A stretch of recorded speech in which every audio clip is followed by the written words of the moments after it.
तो बच्चों इस वीडियो में डिस्कस करेंगे class 8 subject science annual exam 2024-25 morning shift के पेपर को विद सॉल्यूशन कंप्लीट दोनों मीडियम में एक साथ। तो ध्यान से प्रैक्टिस कर लो, काफ़ी क्वेश्चन पेपर में आ सकते हैं। ओके, और जितने पेपर अभी तक हुए हैं सभी के आंसर अपलोड हैं दोनों शिफ्ट के। कमेंट में लिंक मिलेगी, देख लेना। तो सबसे पहले हिंदी में देख लो सॉल्यूशन कंप्लीट, उसके बाद में इंग्लिश में। ठीक है, तो स्टार्ट करते हैं। ध्यान से देखो सॉल्यूशन को, पहले हिंदी में फिर इंग्लिश में। ओके, ध्यान से देखो। पहला क्वेश्चन, पराश्रव्य ध्वनि उपकरण 20,000 हर्ट्ज से कम की आवृत्ति पर कार्य करते हैं। सत्य है कि असत्य है? तो यह है असत्य।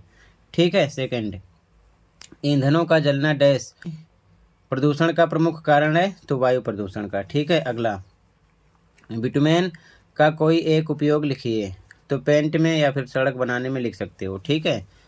अगला, विराम अवस्था को डैश चाल की अवस्था माना जाता है, तो शून्य। अगला, स्थिर वैद्युत बल संपर्क बल का एक उदाहरण है। सही है कि गलत है? तो ये गलत बात है, असत्य है। ठीक है। अगला, पेट्रोलियम का निर्माण डैश में रहने वाले जीवों से हुआ था, तो समुद्र आएगा यहाँ पर। ठीक है। अगला, पौधों में लगभग डैश % जल होता है, तो 90%। ठीक है। अगला,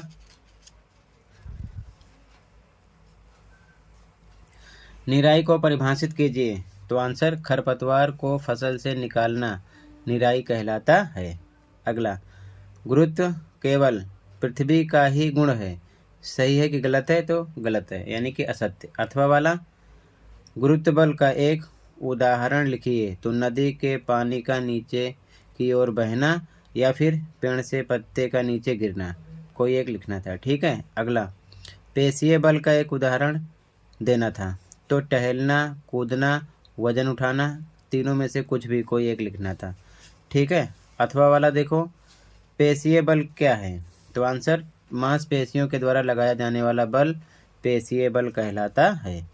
ठीक है। अगला, कौन सी दो गैसों के बुलबुले जल में डूबे इलेक्ट्रोड पर बनते हैं जब विद्युत धारा प्रवाहित की जाती है? तो ऑक्सीजन और हाइड्रोजन आंसर है। ठीक है। अगला, वन्यजीव समाप्त होने वाले प्राकृतिक संसाधन है। सत्य है कि असत्य है? तो सत्य बात है। ठीक है। यहाँ तक क्लियर है? आगे देखो। ठीक है।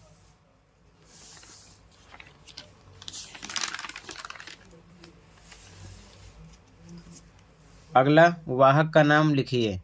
ए, मलेरिया परजीवी के, तो मादा एनोफिलीज मच्छर। ठीक है। डेंगू के वायरस का, तो मादा एडीज मच्छर। ठीक है। अथवा वाला, हेपेटाइटिस ए का रोग कारक सूक्ष्मजीव क्या है? तो विषाणु आंसर है। अगला, इससे बचाव का कोई एक उपाय लिखिए, तो उबला पानी पीना चाहिए। ठीक है। अगला, क्या कारण है कि हम गुरुत्व बल के नीचे दबकर पिचक नहीं जाते? तो आंसर है क्योंकि हमारे शरीर के अंदर का दबाव वायुमंडलीय दबाव के बराबर होता है, जिससे बाहरी दबाव संतुलित रहता है। ठीक है, इसका आंसर हो गया। अथवा वाला क्वेश्चन, कील के नुकीले सिरे का क्षेत्रफल इसके शीर्ष की अपेक्षा बहुत कम क्यों होता है? तो आंसर है क्योंकि क्षेत्रफल जितना छोटा होगा समान बल के लिए सतह पर दबाव उतना अधिक होगा। ठीक है, इसका आंसर हो गया। चाहो तो नीचे वाली लाइन भी लिख सकते हो आंसर में, लेकिन क्योंकि स्टार्ट करो यहाँ पर फिनिश करो, इसका आंसर हो जाएगा। ठीक है। आगे, LED का पूरा नाम, तो आंसर है प्रकाश उत्सर्जक डायोड। ठीक है। अगला, कोई दो प्रतिजैविक के नाम लिखिए, तो स्ट्रेप्टोमाइसिन और टेट्रासाइक्लिन। ठीक है। अगला, चेचक के टीके की खोज किसके द्वारा की गई? तो एडवर्ड जेनर इसका आंसर है। अगला, यदि आपतन कोण 60 डिग्री हो तो परावर्तन कोण का क्या मान होगा? तो 60 डिग्री ही होगा, ब्रैकेट में परावर्तन के नियम के अनुसार। ठीक है, इसका आंसर हो गया। अगला, पार्श्व परिवर्तन क्या है? तो प्रतिबिंब में वस्तु की दिशा परिवर्तन को पार्श्व परिवर्तन कहते हैं। ये इसका आंसर है। ठीक है। अगला क्वेश्चन 6, विसरित परावर्तन नियमित परावर्तन से किस प्रकार भिन्न है? कोई दो अंतर। तो पहला, इसमें यानी विसरित में किरणें समानांतर होती हैं और नियमित में किरणें समानांतर नहीं होती। दूसरा पॉइंट है, विसरित परावर्तन में प्रतिबिंब स्पष्ट नहीं बनता, जबकि नियमित परावर्तन में प्रतिबिंब स्पष्ट बनता है। दो अंतर आपको साफ साफ लिखना था। अगला, कोई वस्तु 2 सेकंड में 20 दोलन पूरा करती है, तो इसकी आवृत्ति क्या होगी? तो आवृत्ति बराबर दोलनों की संख्या बटे में समय, दोलन 20 है, समय 2 सेकंड है, तो नीचे 2 लगाएंगे, डिवाइड करोगे आएगा 10। हर्टेज यानी HZ/SI यूनिट लगेगी। ठीक है, इसका आंसर हो जाएगा। क्लियर है यहाँ तक? कहीं पर कोई डाउट होगा बताना। आगे देखो ध्यान से। ठीक है, अगला क्वेश्चन, क्वेश्चन नंबर 8, पेट्रोलियम के कोई दो संघटक लिखिए। LPG, पेट्रोल, डीजल, कोई दो लिखना था। अगला सेकंड, गाड़ी चलाते समय हम पेट्रोल या डीजल कैसे बचा सकते हैं? कोई दो सुझाव। तो गाड़ी की सर्विसिंग करा के, पहला पॉइंट। दूसरा, ट्रैफिक में इंजन को बंद करके। ठीक है, और भी आप लिख सकते थे। अगला, जैविक खाद उर्वरक की अपेक्षा अधिक अच्छी मानी जाती है। कोई 3 कारण लिखिए, यानी क्यों अच्छी मानी जाती है। पहला ये मिट्टी की उर्वरता बनाती है। दूसरा, सूक्ष्म जीवों की वृद्धि के लिए। तीसरा, पर्यावरण के लिए हानिकारक नहीं है। ठीक है, तो ये 3 हो जाएंगे, 1 2 3। पहला मिट्टी की उर्वरता बनाने के लिए, दूसरा सूक्ष्म जीवों की वृद्धि के लिए, तीसरा पर्यावरण के लिए हानिकारक नहीं है। अगला, अथवा वाला, सिंचाई के 3 पारंपरिक तरीकों के नाम लिखिए। तो ड्रिप तंत्र, फव्वारा, चेन पंप या फिर रहट। ठीक है, ये हो जाएंगे, कोई 3 लिखने थे इसमें से। अगला, दिए गए चित्र में मानवकर्ण का चित्र है। AB को पहचान कर नामांकित कीजिए। तो A पर आंतरिक कर्ण है और B पर कर्ण पटह। ये कर्ण पटह है। ठीक है, ध्यान रखना, डायग्राम को अच्छे से देखना था। ठीक है, आगे 11वां क्वेश्चन ये दृष्टिबाधित के लिए था। ठीक है, तो 2 भागों के नाम वही आप लिख सकते थे जो यहाँ पर मेंशन है, 2 भाग ये हो जाते। ठीक है, मानव कान के। तो अगला क्वेश्चन 11वां, फर्स्ट, विद्युत लेपन को परिभाषित कीजिए। आंसर है, विद्युत प्रवाह की सहायता से किसी धातु की पतली परत किसी अन्य धातु पर चढ़ाने की प्रक्रिया विद्युत लेपन है। ठीक है, अगला क्वेश्चन है, किन्हीं 2 विद्युत लेपित वस्तुओं के उदाहरण दीजिए। तो सोना चांदी। ठीक है, सोना चांदी इसका आंसर हो जाएगा। अगला क्वेश्चन देखो, जब विद्युत धारा किसी चालक विलयन से प्रवाहित होती है तो उस विलयन पर क्या प्रभाव पड़ता है? कोई 3 बिंदु। तो पहला, ये रासायनिक प्रतिक्रिया करती है। दूसरा, इसमें परिणाम स्वरूप इलेक्ट्रोड पर गैस के बुलबुले बनते हैं।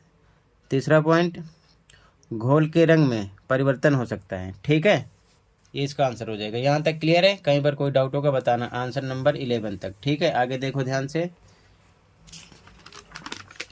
मैचिंग करना था अगला क्वेश्चन। तो शुक्राणु इसका होता मानव एकल कोशिका, इधर मैंने लिख दिया फर्स्ट का। ठीक है, यहाँ पर। अगला अमीबा, तो अमीबा में द्विखंडन, इसका था C। हाइड्रा, तो इसका था मुकुलन।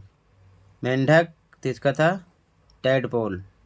ठीक है, भेड़, इसका था पहला स्तनधारी क्लोन।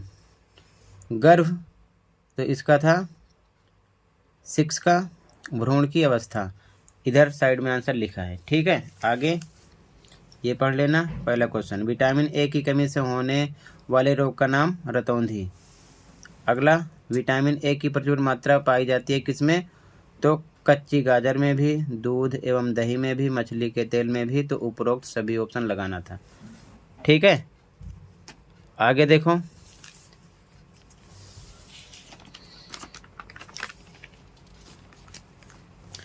अगला, चाक्षुष विकृति युक्त व्यक्तियों के लिए सर्वाधिक लोकप्रिय साधन है ब्रेल पद्धति।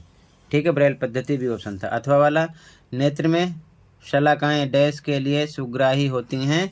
तो किसके लिए? मंद प्रकाश के लिए। ठीक है, क्वेश्चन 14, विद्युत परिपथ में ये सिंबल किसका प्रतीक है? तो ये विद्युत सेल का प्रतीक है। C ऑप्शन राइट था यहाँ पर। ठीक है, क्लियर है? आगे देखो,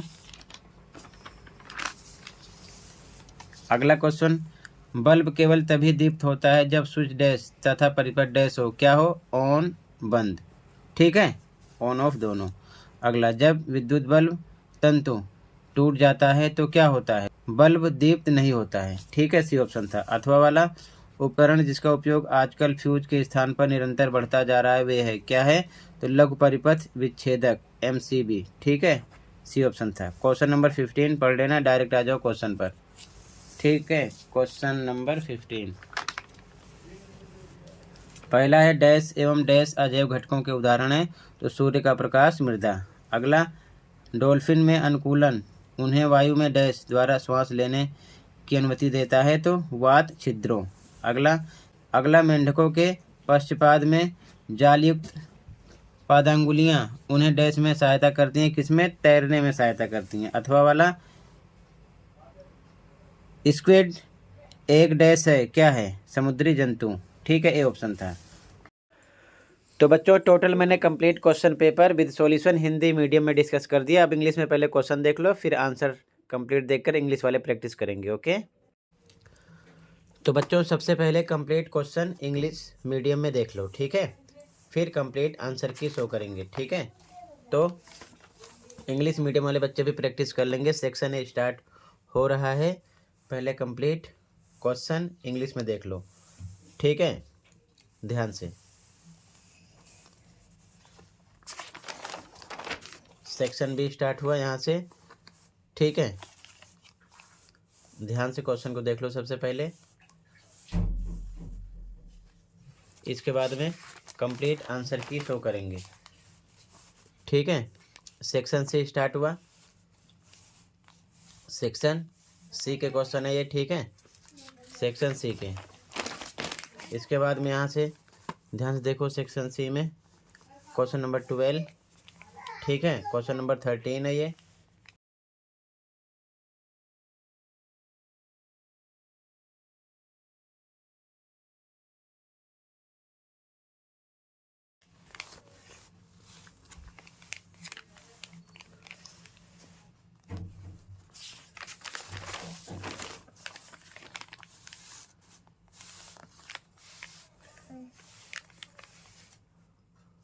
क्वेश्चन नंबर 15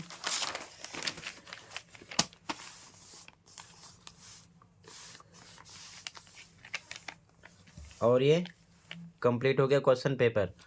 अब इंग्लिश में कंप्लीट पेपर की मार्किंग स्कीम देख लो ताकि प्रैक्टिस कर सको। तो ध्यान से देखो कंप्लीट पेपर की आंसर की इंग्लिश में। ओके, तो बच्चों ये आंसर की है इस पेपर की, ध्यान से देख लो इंग्लिश में आंसर। इसी प्रकार सभी पेपर के आंसर अपलोड हैं, ऑफिशियल देखकर प्रैक्टिस कर सकते हो। फर्स्ट का आंसर स्टार्ट है, फर्स्ट का first, second, third, fourth, fifth. ठीक है, राइट आंसर लिखा है, देखते चलो आराम से और प्रैक्टिस कर लेना। ठीक है, आगे देखो ध्यान से, 6 का आंसर फर्स्ट में। ठीक है, 7 का आंसर, 8 का आंसर, ये 9 का आंसर। ठीक है, फर्स्ट में 10 का आंसर है ये। ठीक है, और अथवा का आंसर 11 का आंसर, 12 का आंसर है। ठीक है, सेक्शन बी स्टार्ट हो रहा है। अब सेक्शन बी का आंसर देखो। ठीक है, 2 का आंसर AB, और में 2 का फर्स्ट, सेकंड, आंसर थर्ड, और का आंसर थर्ड में, फोर्थ का आंसर। ठीक है, फर्स्ट सेकंड पॉइंट, फिफ्थ का आंसर है ये। ठीक है, इसके बाद में 6 का आंसर है। ठीक है, 6 में और का आंसर है। ठीक है, अथवा वाले क्वेश्चन का।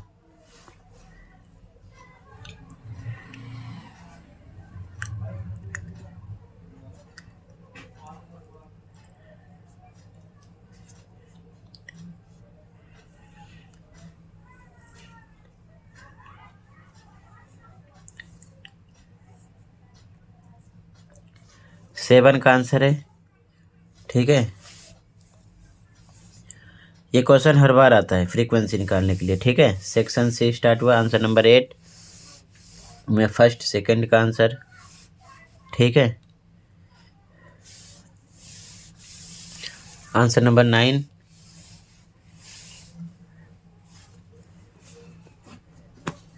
ये सभी पॉइंट हैं। और का आंसर 9 में।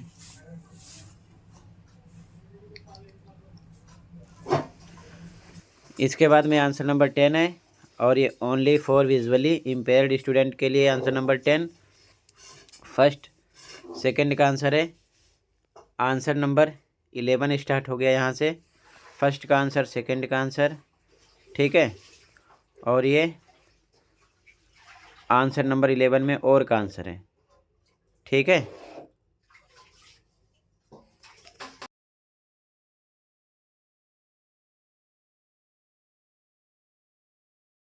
सेक्शन से स्टार्ट हो गया। Answer number 12,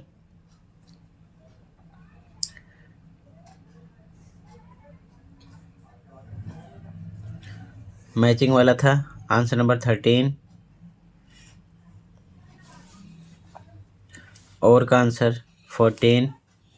first second third और का आंसर, ठीक है। थर्ड का आंसर नंबर 15 टोटली कंप्लीट हुआ। ओके, प्रैक्टिस कर लो।